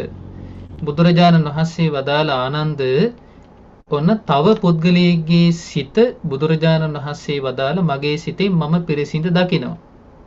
මේ පුද්ගලයාගේ හිත තුලත් තියෙනවා කුසල් දහමුත් තියෙනවා අකුසල ධර්මයනුත් තියෙනවා. හැබැයි පස්සේ කාලෙක මෙයාව මගේ සිතින් පිරිසිඳ දකිද්දී දකින්න ලැබෙනවා මේ පුද්ගලයා තුල තිබිච්ච අකුසල ධර්මයන් නැති වෙලා ගිහිල්ලා කුසල ධර්මයන් පෙරට ඇවිල්ලා තියෙනවා. එහෙනම් ඒ කාලේ යාගේ ඉස්මතු වෙලා තියෙන මොනවද? කුසල ධර්මයන් පෙරට ඇවිල්ලා තියෙන කාලයක්. යටපත් වෙලා තියෙන මොනවාද? අකුසල ධර්මයන්. හැබැයි බුදුරජාණන් වහන්සේ වදාලා එනමුත් මේ පුද්ගලයාගේ අකුසල් මුල් නොනැසී තියෙනවා. දැන් කලින් එක්කෙනාගේ තිබුණා කුසල් මුල් නොනැසී මෙයාගේ තියෙන අකුසල් මුල් නොනැසී තියෙනවා. මේ අකුසල් මුල් නොනැසී තියෙන නිසා භාගතුන් වහන්සේ වදාලා කලකදී මේ කෙනාගේ අකුසල් මුල් වලින් මෙයාගේ අකුසල් ඉස්මතු වෙලා එනවා. අකුසල් ඉස්මතු වෙලා ඇවිල්ලා මෙයා පිරිහෙන පුද්ගලයෙක් බවට පත් වෙනවා. මේක වෙන්නේ කුමක් නිසාද? මෙයාට තිබුණා නම් යම් සත්පුරුෂ ඇසුරක්. මෙයාට තිබුණා නම් සත්පුරුෂ ඇසුරෙන් යම් ධර්මයේ ශ්‍රවණය කිරීමක්. මේ දෙකම මෙයාට නැති වෙච්ච කාලෙට මෙයාගේ තිබෙන සීල ඉන්ද්‍රියන් පිරිහෙන්න ගන්නවා. ශ්‍රද්ධාව, වීරිය, සතිය, සමාධිය, ප්‍රඥා මේ ඔක්කොම වේගින් පිරිහෙනවා. මේවා පිරිහුණාට පස්සේ මෙයාගේ එන්නෙන් අර ඉතුරු වෙලා තියෙන අකුසල් මුල් ක්‍රියාත්මක වෙනවා. ඒ අකුසල් මුල් වලින් මෙයාගේ අකුසල් ක්‍රියාත්මක වෙන්න ගන්නවා. ඒ ක්‍රියාත්මක වෙන්න ගත්තට පස්සේ මෙයා පිරිහින කෙනෙක් බවට පත් වෙනවා. දැකලා නැද්ද මුලදී අසපුවට ඇවිල්ලා හොඳට ඉන්න අය පස්සේ කාලෙක පිරිහිලා ඉන්නවා. අන්නේ අයට අත් වෙලා තියෙන මෙන්න මේ ඊරණම. මොකද්ද? ඒ අයට සත්පුරුෂ ඇසුරගේ අතහැරියා. ඒ අය ධර්මයේ ශ්‍රවණය කිරීම අතහැරියා. එතකොට ඒ අයගේ හිතේ වැඩෙන්න කුසලයක් නැහැ. තියෙන කුසල් ටික එන්නෙන් අඩු වෙනවා. අඩු වෙනකොට තග්ගාලාර අකුසල මූල ඉස්මතු වෙනවා. ඒ අකුසල් මුල් වලින් එයාගේ අකුසල් බලවත් වෙලා එයා පිරිහින කෙනෙක් බවට පත් වෙනවා. ඒකනේ අපි කියන්නේ නේ මෙයා කොච්චර හොඳට හිටියද අනේ මොකද්ද මෙයාට උනේ කියලා. යන්න බුදුරජාණන් වහන්සේගේ පුරුෂීන්ද්‍රිය ඥානීය නැමැති උතුම් ඥානයෙන් භාගතුන් වහන්සේ මෙවැනි පුද්ගලයන් ගැන දැක්කා. ඒ නිසා දැන් පහුගිය කාලේ අපිට ඒ වගේ පුද්ගලයෝ අපිට අහන්න දකින්න ලැබුණේ නැද්ද? ඒක ඉස්සර ඉඳන් අහන්න දකින්න ලැබෙන එක. ඒකට ප්‍රධානතම හේතුවක් තමයි සමහර වෙලාවට අපි මූලිකත්වයේ දෙන්නේ ධර්ම ශ්‍රවණයට. ඒ ධර්ම ශ්‍රවණයට මූලිකත්වයේ නොදුන්නාට පස්සේ අපි සමහර විට අපි කියමු අපි වැඩවලට විතරක්ම මානසිකත්වය යොමු කරනවා කියලා. දහම් කතාව කියන එක නැත්තටම නැති කරගෙන අපි වැඩ විතරක් කරනවා. එතකොට වැඩ විතරක් කරනකොට කාලයක් යනකොට සමහර විට එයාට හිතෙන්න පුළුවන් මම මේ කොච්චර කාල ඉඳලා දැන් වැඩ කරනවද? හැබැයි මට කිසිම දෙයක් ලැබුණේ නැහනේ. මමනේ මෙතෙන්ට දෙයක් කරන්න කියලා හිතෙනවා අපිට. එහෙම හිතෙච්ච ගමන් එයා පීල්ල පැන්නා. පීල්ල පැන්න ගමන් දැන් එයා යන්නේ වෙන පීල්ලක කෝච්චිය. යනකොට එයා කල්පනා කරනවා මේ මම මෙතෙන්ට වැඩි මම දෙයක් මෙතෙන්ට කරනවානේ. මට මෙතෙන් ලැබෙන දෙයට වඩා. කියලා මෙයා මොකද කරන්නේ ටික මෙයාට අර සත්පුරුෂයන් ගැන කල්යාණ මිත්‍රයන් ගැන යම් පැහැදීමක් තිබුණා නම් ඒ පැහැදීම නැති වෙන සිතුවිලි එන්න පටන් ගන්නවා. ඊට පස්සේ ඔන්න අකුසල් මුල් ඉස්මතු වෙනවා. ඒ තුලින් අකුසලයේ බලවත් වෙනවා. එතකොට සම්පූර්ණ මෙයාගේ මානසිකත්වය දැන් මෙයාට මේ එන අකුසලේ යටපත් කරන දහන් දැනුම නැහැ දැන් මෙයාට. මොකද හේතුව කාලයක් තිස්සේ මෙයාගේ හිත ධර්මයෙන් බැහැර වෙලා තියෙන හිතක්. එතකොට දැන් හිතට මේ වගේ දෙයක් එනකොට මේක යටපත් කරගන්න අවශ්‍ය කරන දහන් දැනුමක් නැහැ. මම මේ හිතන දේ වැරදි. මට මේ හිතට ආපු දේ වැරදි කියලා හිතන්න තරම්වත් එයාට දහන් දැනුමක් නැහැ. ආන්න එතකොට එයා දන්නේම නැතුව එයාගේ අකුසල් මුල් වලින් ඉස්මතු කරලා දෙන ඒ අකුසල් වලට මෙයා යට වෙනවා. ඒ නිසා කලකදී හොඳට ඉන්න කෙනා අපිට පස්සේ කාලෙක පේනවා පිරිහිච්ච චරිතයක් විදිහට. ලොකු ස්වාමීන් වහන්සේ ගාව ඉස්සර හිටිය ඔයගොල්ලෝ අහලා ඇති. හොඳට ලොකු ස්වාමීන් වහන්සේට උදව් කරපු චරිත. හැබැයි බණ මාත්‍රයක් අහන්නේ. මම එහෙමයි අපි පැවිදි වෙච්ච කාලේ අපි දැක්ක ඒ ළඟ හිටපු අය. ඉතින් ඒ අය මොකද උනේ පස්සේ කාලෙක හිමීට පොරුදුනා. Tamanට මේ ලැබිලා තියෙන අනසි අවස්ථාවෙන් මේගොල්ලන්ට ලැබිලා තියෙන මේ විශේෂ අවස්ථාවෙන් අනිසි ප්‍රයෝජන අරගෙන කෝටි ගාණක් හොරකම් කරපු මිනිස්සු හිටියා. එතකොට ඒක වැරදි කියලා හිතෙන්නවත් අර අච්චර කල්යාණ මිත්‍රයෙක් සත්පුරුෂයෙක් ළඟින් ඇසුරු කරන්න කතා බහ කරන්න විශ්වාසී දිනාගෙන ඉඳලා බණ අහපු නැති නිසා ඒ අයට ඒක ඔලුවට ගියේ නෑ. ඒ නිසා මිනිසෙක් පිරිහෙන්නේම එයාට මේ ධර්මයේ අහන්න නොලැබීම නිසා. ඉතින් යම් විදිහකට ධර්මයේ අහන්න ලැබුණොත් මොකද අපි දන්නේ නැහැ සමහර අයට ධර්මයේ අහන්න ලැබුණොත් මේ පින තියෙන කෙනාගේ ශ්‍රද්ධාව දියුණු වෙනවා. වීරිය දියුණු වෙනවා. සතිය දියුණු වෙනවා. ඊළඟට සමාධිය දියුණු වෙනවා. ප්‍රඥාව දියුණු වෙනවා. හිතන්න බණ අහන කාලෙටයි බණ අහන්න නැති කාලෙටයි අපේ තියෙන මානසිකත්වයේ දෙකක් නෙවෙයිද? ශ්‍රද්ධාවේ පැහැදිලි වෙනසක් තියෙනවා. වීරියේ පැහැදිලි වෙනසක් තියෙනවා. නේ ඉස්සර සිල් ගන්න ආපු කෙනා දැන් ඉන්න කම්මැලි. වීරිය නැති වෙලා. ආපහු එයාට බණපදයක් ඇහුනොත් නේද මේ වීරිය ඉස්මතු වෙලා ආපහු සිල් ගන්න එන්නේ. නේ සිහිනුවන අඩපණ වෙලා. ඊළඟට භාවනා කරන්න තියෙන කැමැත්ත නැති වෙලා. එයාගේ ප්‍රඥාව මොට වෙලා. මේ ඔක්කොම වෙන්නේ අර ධර්මයේ අහන්න තියෙන කැමැත්ත අඩු වුණාට පස්සේ. ඒ නිසා බුදුරජාණන් වහන්සේ වදාළ ආනන්දයා මෙන්න මේ වගේ කෙනෙක් කියනවා. කැඩිච්ච නැති, කුණු වෙච්ච නැති, අවුවට විනාශ වෙච්ච නැති සාරවත් බීජයක් තියෙනවා කියනවා. හැබැයි මේ තියෙන සාරවත් බීජ අරන් ගිහිලා දාන්නේ කුඹුරක නෙවෙයි, රත් වෙච්ච ගලක් උඩට කියනවා. ඒ රත් වෙච්ච ගලක් උඩට දැම්මට පස්සේ ආයි මේ බීජවල වැඩිවීමක් වෙන්නේ නැහැ. විපුල බවට පත් වීමක් වෙන්නේ නැහැ. අභිවෘද්ධියකට පත් වීමක් වෙන්නේ කියනවා ආනන්ද. ආන්නේ වගේමයි කියනවා මම මගේ සිතින් පුද්ගලයන් පිළිබඳව දකිනකොට මට යම් පුද්ගලයෝ පේනවා. ඒ පුද්ගලයන් තුල කුසලුත් තියෙනවා අකුසලුත් තියෙනවා. ඒ පුද්ගලයාගේ අකුසල් දහම් නැති වෙලා කුසල් දහම් පෙරට ඇවිල්ලා තියෙනවත් දකින්න ලැබෙනවා. හැබැයි මේ පුද්ගලයාගේ අකුසල් මුල් නොනසී තියෙනවා. මත්තේ මෙයා පිළිබඳ මගේ සිතින් විමසලා බලනකොට පේනවා මේ පුද්ගලයාගේ අකුසල් මුල් පෙරට ඇවිල්ලා අකුසල් බලවත් වෙලා මෙයා අනාගතේ පිරිහෙන පුද්ගලයෙක් බවට පත් වෙනවා. අන්න බුදුරජාණන් වහන්සේ වදාළ ආනන්ද තථාගතයන් වහන්සේ විසින් පුරුෂයන්ගේ සිත තමන්ගේ සිතින් මේ විදිහට පිරිසිඳ දකිනවා. ආනන්ද තථාගතයන් වහන්සේ විසින් තමන්ගේ පුරුෂීන්ද්‍රිය ඥානයේ තුලින් ඒ අන් සත්වයන්ගේ සිත පිරිසිඳ දකිනවා. ආනන්ද තථාගතයන් වහන්සේ විසින් අනාගතේ ඕන් තුල හටගන්නා දේ මේ විදිහට තමන්ගේ සිතින් දකිනවා. බලන්න මෙහෙම ශාස්ත්‍රවරයෙක් අපිට සරණ යන්න ලැබීම කොච්චර දෙයක්ද නේ? මේ අපි සරණ ගියපු බුදුරජාණන් වහන්සේගේ තියෙන විශිෂ්ටත්වය අපි මේ ඉගෙන ගන්නෙ. මෙහෙම කෙනෙක් ගැන අපිට ආය අහන්න ලැබෙන්නේ කාලෙකට. දැන් මේ දෙවෙනි කෙනා ගැන කියන්න බලන්න මිහිරි අමාලි මහත්මිය.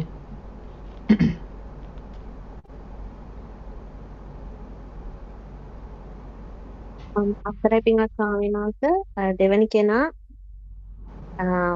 අකුසල් මුල් තියෙනවා කුසල් මුලුත් තියෙනවා. එයාගේ දැන් කුසල් මුල් තමයි තියෙන්නේ. හැබැයි මෙයාගේ තියෙනවා මේ දැන් හොඳින් ඉන්නවා. ඒ වුණාට අනාගතේ මෙයාගේ අකුසල් මුල් බලවත් වෙලා පිරිහීම කරා යනවා. මොකද මෙයාට ඒ සත්පුරුෂ ඇසුර ශ්‍රී සද්ධර්මය ඇහෙන්නේ නැති නිසා එයා නොලැබීම නිසා අකුසලේ මුල් බලවත් වෙනවා ඉස්සරහට. ඔව් හරි. එතරම්. ඊළඟට තුන්වෙනි එක. එතකොට ඒවට උදාහරණ කතා ඉතින් අපි ඉගෙනගෙන තියෙනවනේ නේ. මතකනේ අර මේ දේවදත්ත කඩාගෙන ගියපු 500ක් පිරිස. ඒ 500ක් පිරිස කඩාගෙන ගියාට පස්සේ භාගතුන් වහන්සේ දැක්ක දැන් අකුසලයේ බලවත් වෙච්ච කාලයක්. ඒ 500ක් වූ සංඝ පිරිසේ භාගතුන් වහන්සේ ගැන ශ්‍රද්ධාව නැහැ. හැබැයි මේ 500ක් පිරිස ඇතුලේ තියෙනවා කුසල් මුල්. ඒ කුසල් මුල් සිඳිලා නැහැ. හැබැයි භාගතුන් වහන්සේ දැක්ක දේවදත්ත ළඟ දිගින් දිගට හිටියොත් එහෙම මේ පිරිසගේ කුසල් මුල් නැත්තටම නැති වෙනවා. ඒ නිසා තමයි සාරිපුත්තයන් වහන්සේට මොග්ගල්ලාන මහරහතන් වහන්සේට භාගතුන් වහන්සේ වදාළේ සාරිපුත්ත ඉක්මනටම යන්න කිව්වා. අන්නේ වචනෙන් කිව්වේ ඉක්මනට යන්න කියලා. මේ අයගේ තියෙන කුසල් මුල් ටික නැති වෙන්න කලින්. මේ අය ගිහිල්ලා ඉක්මනට බේර ගන්න කිව්වා. මේ අයගේ කුසල් මුල් නැති වෙන්න කලින්. මොකද හේතුව දිගින් දිගට අසත්පුරුෂ ඇසුරේ අසත් ධර්මයේ ශ්‍රවණය කළා නම් තේන කුසල ධර්මයන් ටිකත් කුසල් මුල් ටිකත් නැති වෙනවා. අන්න ඒක නැති වෙන්න කලින් කුසල් මුල් ටික යටපත් කර මේ ඉස්මතු කරලා ගත්තා අකුසලේ යටපත් කරවලා මගපල ලැබුවනේ 500ම නේද? සමහර ඉන්න මුලදී හොඳට පේනවා කෝකාලික නේද? මුලදී හොඳට පේන්න ඉඳලා පස්සේ කාලෙක තියෙන සීලම කුසල් නසා ගන්නවා. ඉතින් ඊළඟට බුදුරජාණන් වහන්සේ වදාලා ආනන්ද මට තව පුද්ගලයෙක් ගැන මගේ සිතෙන් මෙන්න මේ විදිහට දකින්න ලැබෙනවා. මං එයාගේ සිත මගේ සිතෙන් බලනකොට පේනවා මේ පුද්ගලයා තුල කුසල් දහමුත් තියෙනවා අකුසල ධර්මයනුත් තියෙනවා. පස්සේ කාලෙක මම මේ කෙනාගේ සිත මගේ සිතින් දකිනකොට මට පේනවා මේ පුද්ගලයා තුල අස්ලොම් අග තැවරෙන පමණකවත් කුසල ධර්ම මාත්‍රයක් නැහැ කියලා. එතකොට මේ පුද්ගලයා ගැන භාගතුන් වහන්සේ විස්තර කළේ කුසලුත් තියෙනවා අකුසලුත් තියෙනවා.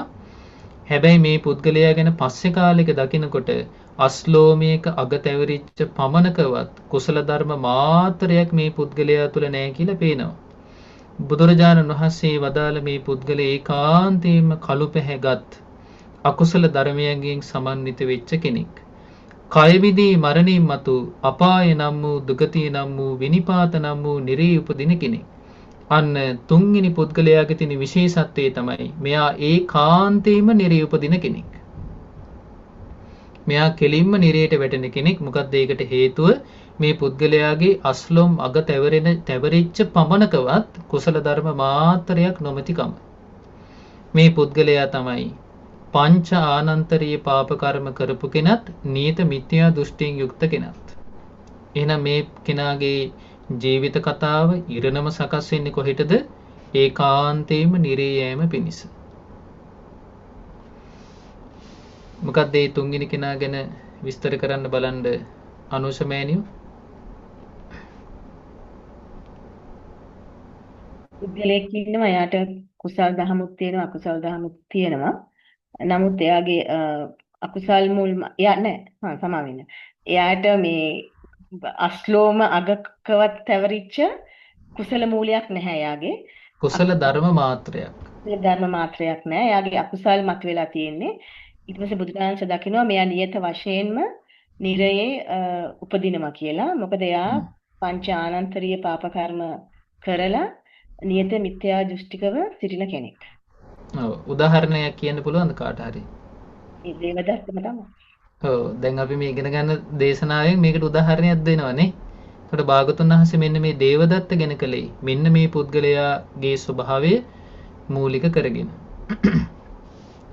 ඉතින් බුදුරජාණන් වහන්සේ දේශනා කරන ආනන්ද ඒක හරියට මෙන්න මේ වගේ දෙයක් කියනවා. කැඩිච්ච කුණු වෙච්ච අවුවෙන් විනාශ වෙච්ච බීජ තියෙනවා. මේ බීජ ගිහිල්ලා හොඳට අස්වැන්න ලැබෙන හොඳට හාපු කුඹුරක මේ කුණු වෙච්ච කැඩිච්ච අවුවෙන් විනාශ වෙච්ච බීජ කොච්චර වෙපරුවත් ආනන්ද මේ බීජ ආයි වැඩිවීමකට අභිවෘද්ධියකට විපුල බවකට පත් වෙන්නේ නැහැ කියනවා. අජාසත්ත කියන්නේ අන්න ඒ වගේ කෙනෙක්. දැන් අජාසත්ත පස්සේ කාලෙක තාත්තා ඝාතනය කළා නේ. තාත්තා ඝාතනය කළා කියන්නේ මෙයාගේ තිබිච්ච සියලුම කුසල් මුල් ටික වනස ගත්තා. ඒකාන්තයෙන්ම නිරේ වැටෙන කෙනෙක් බවට පත් වුණා. මෙයා පස්සේ කාලෙක බුදුරජාණන් වහන්සේ මුණ ගැහෙන්න ඇවිල්ලා ධර්මයේ ශ්‍රවණය කළා. සාමාන්‍ය ඵල සූත්‍රය. මෙයා නැගිටලා ගියාට පස්සේ භාගතුන් වහන්සේ මොකද්ද වදාළේ? මෙයාට කුසල් මුල් නොසෙදී තිබුණා නම් මෙයා මේ ආසනෙන් නැගිටලා යන්නේ අද සෝතාපන්න ඵලයටපත් වෙච්ච කෙනෙක් විදිහට කිව්වා. මොකද්ද මෙයාට උන දේ?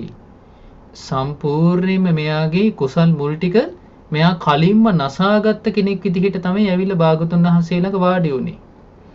එතකොට බීජ කැඩිලා, බීජ කුණු වෙලා, බීජ විනාශ වෙලා. හැබැයි සාරවත් කුඹුරක් හොයාගෙන ආවට ඒකේ අර බීජ ටික දැම්මට පැලවෙන්න විදිහක් උන්නේ. හේතුව මෙයා කලින්ම කුසල් මුල් නැමැති බීජ ටික නසාගෙන ආපු කෙනෙක්. ඉතින් බුදුරජාණන් වහන්සේ වදාළ ආනන්ද මම මේ ඇතම් පුද්ගලයන් පිළිබඳව මගේ සිතින් මම පිරිසිඳ දකිනවා. මේ පුද්ගලයා තුළ කුසල් දහමුත් තියෙනවා, අකුසල ධර්මේනුත් තියෙනවා. හැබැයි පස්සේ කාලෙක මේ කෙනා අස්ලෝමීක අගතැවරෙන ප්‍රමාණිකවත් කුසල ධර්ම මාත්‍රයක්වත් නැති පුද්ගලයෙක් බවට පත් වෙනවා.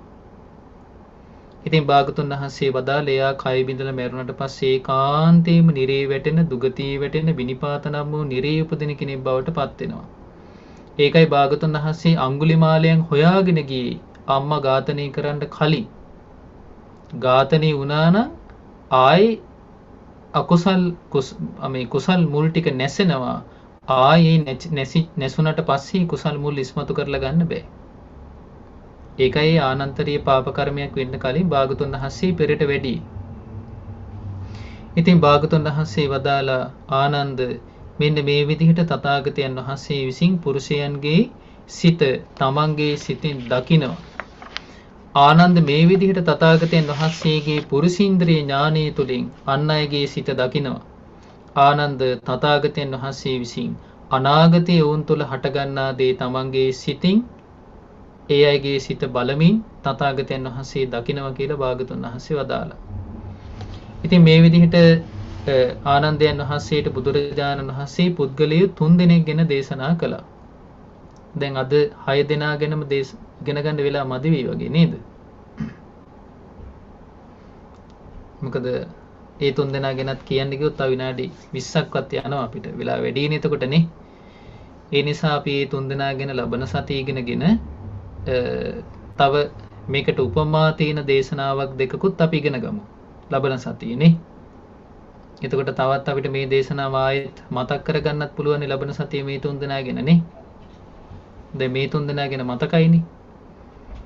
එහෙනම් තුන්වෙනි පුද්ගලයා ගැන අනුසමේනිය කිව්වනේ. හරි. දැන් අද ගොඩ අයකින් ප්‍රශ්න අහන්න මදි වුණා. ප්‍රශ්න මදි වුණා.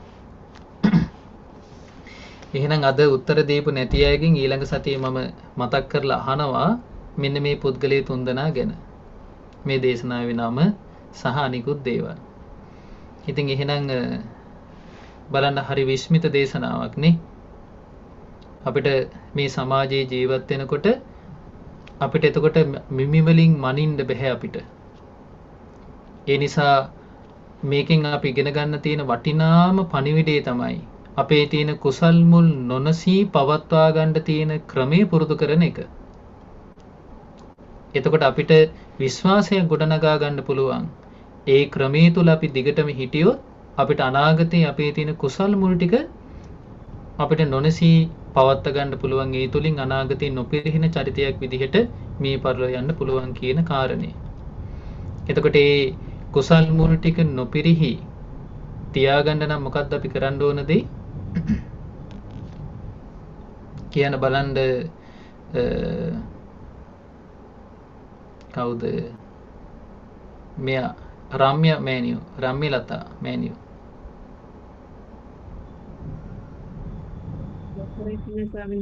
සත්පුරුෂයන් ඇසුරු කරමින් ශ්‍රී සද්ධර්මයේ ශ්‍රවණය කරමින් ඔව් සත්පුරුෂ ඇසුර තුළ ශ්‍රී සද්ධර්මයේ ශ්‍රවණය කිරීම තමයි අපි අපේ කුසල් මුල් ටික රැකගන්න අපි කරන්න ඕන දේ. නැත්තම් එහෙම අපි ට්‍රැක් පයින්නවා. පීඩි මාරු වෙනවා. නේ? එක එක කෙටි පාරවල් දැක්කට පස්සේ ලස්සන ඒ වගේ යන්න හිතෙනවා. නේද? එක එක කතාවල පැටලෙන්නේ එතකොට තමයි. මොකද හේතුව අපිට ඒක විග්‍රහ කරගන්න බැරි වුණාම. මේ පාර කෙනෙක් ලස්සනයි කිව්වොත් එහෙම නෑ, මේ පාරේ ගියාට අපිට අපි මේ යන ගමනේ යන්න බෑ කියන දැනුම නෑ යාට. එතකොට එයා හිතන ඔව්නේ එහෙනම් හොඳ වෙන්නේ නැති මේකට වැඩිය මේ පාර ලස්සනයිනේ. අපිට මේකේ ගියත් යන්න පුළුවන් ඇති කියලා එයා ඒකේ යන්න පටන් ගන්නවා. එයාට දැනුම නෑ මේකේ ගියොත් යන්නේ වැරදි තැනකට කියලා. ඉතින් ඒක නිසා මේ භාගතුන් වහන්සේ වදාළ මේ දේශනාව අපේ ජීවිත කාලේ පුරාවටම අපි මතක තියාගන්න ඕන දේශනාවක්. ඒ තමයි අපි තුල දැන් කුසල් ඉස්මතු වෙලා තිබුණත් යම් දිනක අපේ තියෙන අකුසල් මුල් නොසිඳී තියෙන නිසා ඉස්මතු වෙන්න පුළුවන් කියන කරුණ. ඒ නිසා ඒ අකුසල් මුල් ඉස්මතු වෙන්න නොදී ඒක යටපත් කරගෙන අනාගතෙත් කුසල් මුල් ඉස්මතු කර ගැනීම පිණිස අපි සත්පුරුෂ ඇසුරේ ශ්‍රී සද්ධර්ම ශ්‍රවණය කරන්න ඕන කියන කාරණේ. ඉතින් ඒක නිසා අද අපි මේ දේශනාවෙන් ඉගෙනගත්ත කරුණු අනුව අප සියලු දෙනාටත් අපේ තියෙන කුසල් මුල් නොසිඳී පවත්වාගෙන සත්පුරුෂ ඇසුරේ ශ්‍රී සද්ධර්ම ශ්‍රවණය අපේ ජීවිත තුළ නොසිඳී අපි පවත්වාගෙන අපටත් ඒ කුසල් මුල් අනාගතේ දියුණු කරගෙන නොපිරිහෙන චරිත විදිහට මේ පරලෝ යෑම පිණිස මේ උතුම් දේශනාවෙන් අපි ඉගෙන ගත්තා වූ ඉගෙනගෙන අපේ ජීවිතයට රැස් කරගත්තා වූ සියලු පින් අපහට උපකාර වෙත්වා. ඉතින් අද අපේ ධර්මයේ ඉගෙනීමෙන් සහ ධර්මයේ දේශනා කිරීමෙන් අප රැස් කරගත්තා වූ මේ සියලු පුණ්‍ය ධර්මයන් අපි විශේෂයෙන් අනුමෝදන් කරමු. මේ පින අනුමෝදන් වීමට කැමැති ආස සීල දෙවිවරු මේ පින දැක බලා සතුටින් අනුමෝදන් වෙත්වා. විශේෂයෙන්ම විරූඩක දෙවියන් මේ පින අනුමෝදන් වෙත්වා. මේ පිංගුතුන්ගේ අපගේ ඉෂ්ඨකාමී හිතකාමී සීල දෙවිවරු මේ පින දැක බලා සතුටින් අනුමෝදන් වෙත්වා. ඒ දෙවියන්ගේ ධාර්මික දේව රැකවරණ මේ පිංගුතුන් සීල දෙනාට සලසා දෙත්වා.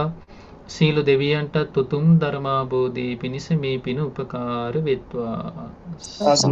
සාදු සාදු. ඒ වගේම මේ රැස් කළ උතුම් පින් අපගේ ගුරු දේවෝත්තම පරම පූජනීය කල්යාණ මිත්‍ර පින්වත් ලොකු ස්වාමීන් වහන්සේට අනුමෝදන් වෙත්වා. ගුරු දේවයන් වහන්සේ නිදුක් වෙත්වා, නිරෝග වෙත්වා, සුවපත් වෙත්වා, දීර්ඝායුෂ ලබත්වා. සීල මහා සංඝරත්නයටත් අනගාരികා මෑණිවරුන්ටත් අනගාരിക උපාසක උපාසිකාවන්ටත් මේ පින් අනුමෝදන් වෙත්වා. නිදුක් නිරෝග සුවපත් භාවයේ චිරජීවනී දීර්ඝායුෂ සම්පත සැලසෙත්වා. ගෞතම සසුනේ උතුම් ධර්මාබෝධී පිණිස මේ පිනත් උපකාර වෙත්වා. සාදු සාදු. ඒ වගේම මේ රැස් කළ උතුම් පින අද මේ ධර්මයට සවන් දුන් මේ පින්වතුන් හැම දිනාට එකසේ අනුමෝදන් වෙත්වා. මේ පින්වතුන් සියලු දෙනාම නිදුක් වෙත්වා, නිරෝග වෙත්වා, සුවපත් වෙත්වා, දීර්ඝායුෂ ලබත්වා. තුනරුවනේ අනන්ත ආශිර්වාද සැලසෙත්වා. හැම දිනාට ජීවිතය තුළ ඉස්මතු වී තිබෙන කුසල ධර්මයන් තව තවත් ඉස්මතු කරගෙන කුසල් මුල්ම ඉස්මතු කරගෙන හැම දිනාට නොපෙරහින චරිත බවට පත් වී මේ සසර දුකින් අත් මිදීමට මේ සියලු පින් උපකාර වෙත්වා. සාදු සාදු සාදු. තෙරුවන් කමා කරගනිමු. කායේන වාචා චිත්තේන පමාදේන මයාකතං අච්චයං කමමේ වන්ති බෝරි පඤ්ඤ තථාගත. කායේන වාචා චිත්තේන පමාදේන මයාකතං අච්චයං කමමේ ධම්ම සන්දිට්ඨික අකාලික.